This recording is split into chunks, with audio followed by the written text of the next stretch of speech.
যেই নারী হালাল ভাবে তোমাকে বিয়ে করতে চায় এমন অবস্থায় when you have nothing, যখন তোমার কাছে কিচ্ছু নাই, মনে রাখবা সেই মেয়েটা she deserve the true love from you. সে তোমার থেকে প্রকৃত পক্ষের ভালোবাসা পাওয়ার আশা রাখে, সে তোমার যোগ্য।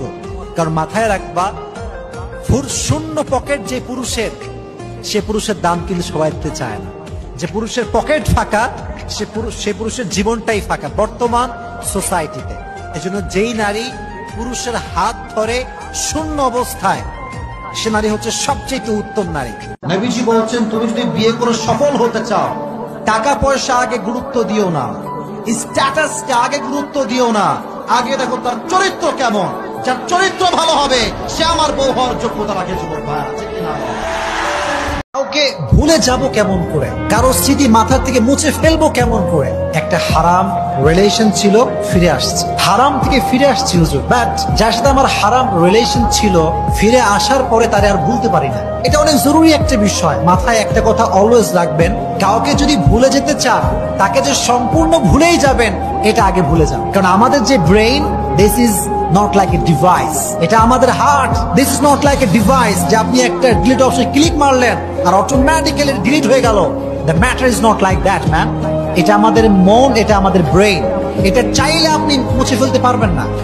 এটা ডিভাইস নয়, এটা কম্পিউটার নয়, এটা ল্যাপটপ নয় যে আপনি ডিলিট বাটনে আপনি ক্লিক করলেন আর অটোমেটিক্যালি সব ডিলিট হয়ে যাবে, না, এটা হতে পারে না। মনে রাখবেন, স্মৃতি ভুলতে আপনি যত বেশি চেষ্টা করবেন, স্মৃতি আপনাকে তত বেশি কাঁদাবে, তত বেশি কষ্ট দিবে, আরো বেশি আপনাকে পেইন ফিল করাবে। এই জন্য just try to take easy and make easy, সহজ ভাবে নেবেন। আল্লাহকে বলবেন, একজন মেয়ের বাবা যখন মারা যায়, বাবা মারা যাওয়ার পরে মেয়েটা সেই বাবার ভালোবাসা ভাইয়ের মাঝে খোঁজে, স্বামীর মাঝে খোঁজে, একটা সময় গিয়ে সন্তানের মাঝেও খোঁজে। দিন শেষে নারীটি বুঝতে পারে যে বাবার মতো নিঃস্বার্থ ভালোবাসা পৃথিবীতে কোনো পুরুষ কখনো বাঁচতে পারবে না, ঠিক কিনা? বাবার ভালোবাসা নিঃস্বার্থ ভালোবাসা।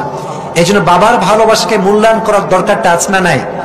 ওহে বিশ্বাসীরা, পাপ হতে পারে, ভুল হতে পারে, অন্যায় হতে পারে, ওই অন্যায়ের উপর অটল থেকো না, আমার কাছে ফিরে আসো।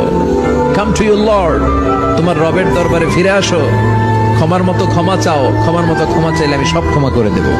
দুনিয়া নিয়ে পাগল হয়ে থেকো না। এই দুনিয়ার জীবন আসল জীবন নয়, আসল জীবন হলো কবরের জীবন। জোরে বলেন ঠিক কিনা? এই জন্য মাঝে মাঝে কবরে যাবেন, কবরস্থানে দাঁড়িয়ে চিন্তা করবেন, এই জায়গায় আমারও আসতে হবে। দিন যাবে, রাত আসবে, বৃষ্টি হবে, শীত আসবে, কেউ আমার দেখতে আসবে না, একা থাকতে হবে। একা, বড় একা, অন্ধকার, বড়ই অন্ধকার। ওই কবরের জীবনের সামান গোছানোর দরকার আছে না নাই? ওই কবরের সুখে শান্তিতে থাকতে চাইলে নামাজ পড়ার দরকার আছে।